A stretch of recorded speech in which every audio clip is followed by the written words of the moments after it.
Welcome to another episode of Codewars. Today we will be trying our skills with count by x, and we need to write the function called count by, which takes x value and n value. And we need to return a sequence of numbers counting by x and for n times. So let's try to write this. Firstly, we can see that we must return array as a result. So let's create this array.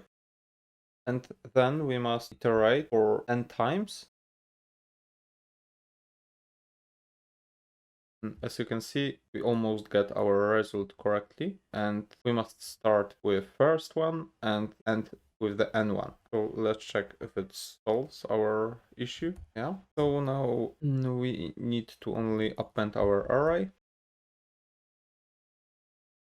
And let's see if we get the result like this. As you can see, it works. Now we must see that we must have some algorithm here. And you can see that it's the first element multiplied by 1, 2, 3, 4, and 5. And here is the same order. So 1 multiplied by 3 is 3, 2 multiplied by 3 is 6, and as follows. So let's multiply this by our x. And let's check. As you can see, it works. So let's check all cases. And I think it works correctly, so let's try to copy this and print it, check if it works.